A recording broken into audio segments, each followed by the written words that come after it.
কাঁঠালের বিচি পরিষ্কার ছাড়া যারা একদমই খেতে পছন্দ করেন না তাদের জন্য দারুণ একটা টিপস নিয়ে হাজির হয়ে গেছি। যে কোনো প্লাস্টিকের বোতল দিয়ে আপনারা মাত্র 2 মিনিটে এই কাঁঠালের বিচিগুলো একদম সাদা করে ফেলতে পারবেন, কোনো রকম ঝামেলা কষ্ট ছাড়া।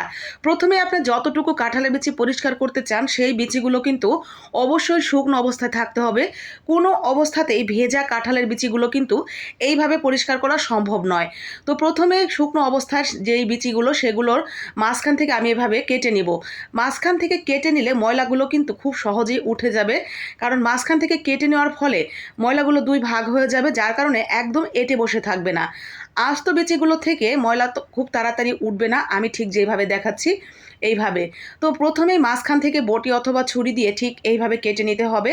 আর উপরের সাদা চামড়াটা ফেলে দিয়ে এখন আমি ধুয়ে নিয়েছি হালকা যে ময়লা টলা ছিল সেগুলো পরিষ্কার করার জন্য। তারপরে ধোয়া অবস্থায় এখন দিয়ে দিব পানির মধ্যে, কিন্তু পানিটা একেবারে নর্মাল ঠান্ডা পানি না, কুসুম কুসুম গরম। ঠিক এরকম পানির মধ্যে আমরা দিয়ে দিব কিছুটা লবণ। লবণের পরিমাণ একটু বেশি কম হলে সমস্যা নেই, একটু বেশি করেই দিবেন, কারণ লবণ যে কোনো জিনিসকে নরম করতে সাহায্য করে।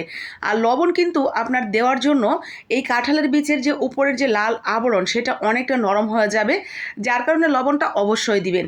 আর পানিটা হতে হবে কুসুম গরম। তারপরে আমরা এইভাবে লবণ মিশ্রিত পানির মধ্যে ভিজিয়ে রাখবো এই কাঁঠালের বিচিগুলো 20 থেকে 30 মিনিটের জন্য। 20 থেকে 30 মিনিট ভিজিয়ে রেখে আপনি সংসারের অন্য কাজ করতে চলে যাবেন। এদিকে এইটা কিন্তু একদম নরম হয়ে যাবে, দেখতেই পাচ্ছেন 30 মিনিট পর হাত দিয়ে ধরা মাত্রই এগুলো উঠে আসছে। এখন চাইলে এগুলো হাত দিয়ে একটু কষলে নিয়েও কিন্তু তুলে নেওয়া যাবে, কিন্তু সেটা একটু সময় সাপেক্ষ। তার থেকেও সহজ হবে যে কোনো একটা প্লাস্টিকের বোতল নেবেন, বোতলটার মধ্যে এই কাঁঠালের বিচিগুলো সুন্দর করে ভরে নিয়ে সামান্য একটু পানি অ্যাড করে দিবেন সাথে। তারপরে এগুলো ঝাঁকাতে থাকবেন একেবারে রীতিমতো 2 থেকে 3 মিনিট। 1-2 মিনিটের মধ্যেই কিন্তু এটা উঠে যাবে। তবু যদি মনে হয় যে হ্যাঁ একটু বেশি শক্ত লাগছে বা উঠছে না, কিছু কিছু রয়ে গেছে, তাহলে আরও 2-1 বার ঝাঁকিয়ে নেবেন। ব্যাস, আপনার কিন্তু একেবারে কাজ শেষ হয়ে যাবে চোখের পলকেই, কোনো প্রকার কষ্ট ছাড়া।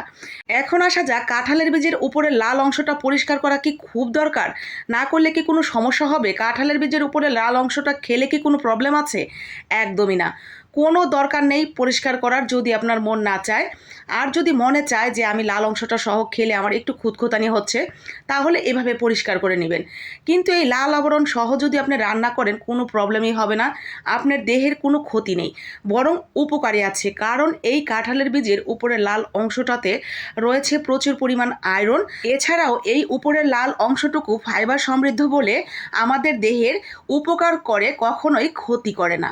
অতএব যাদের মনে হবে যে লাল অংশটা খেলে আমার কোনো প্রবলেম নেই এবং আমার কোনো খুঁতখুঁতানি হচ্ছে না, তারা লাল অংশ সহই রান্না করে ফেলবেন, কেটে শুধুমাত্র ধুয়ে পরিষ্কার করে নেবেন।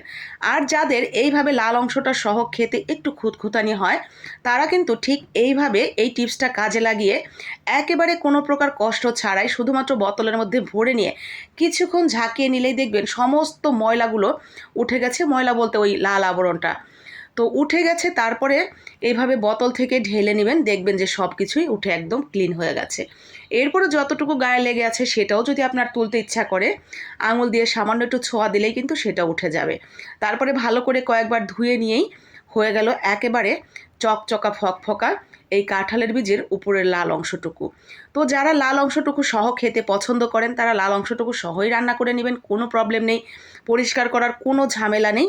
আর যারা পরিষ্কার করতে পছন্দ করেন, লাল অংশটা খেতে খুব একটা পছন্দ করেন না, তারা আমার এই টিপসটা কাজে লাগিয়ে কিন্তু খুব সহজেই পরিষ্কার করে নিতে পারবেন। আমার অবশ্য লাল অংশ সহ রান্না করলেও কোনো প্রবলেম নেই, আবার পরিষ্কার করে নিলেও কোনো প্রবলেম নেই। তো আমি বেশিরভাগ সময় কিন্তু লাল অংশ সহই রান্না করি, কারণ ছোটোবেলা থেকেই দেখে আসছি আমার মা আমাদের আশেপাশে সবাইকেই খুব একটা পরিষ্কার করতে দেখিনি, আর সেভাবেই অভ্যস্ত, যার কারণে আমার খুব একটা খুঁতখুঁতানি লাগে না। তবে পরিষ্কার করে নিলে দেখতে কিন্তু অনেক সুন্দর লাগে, আর আমরা প্রত্যেকেই সুন্দরের পূজারী।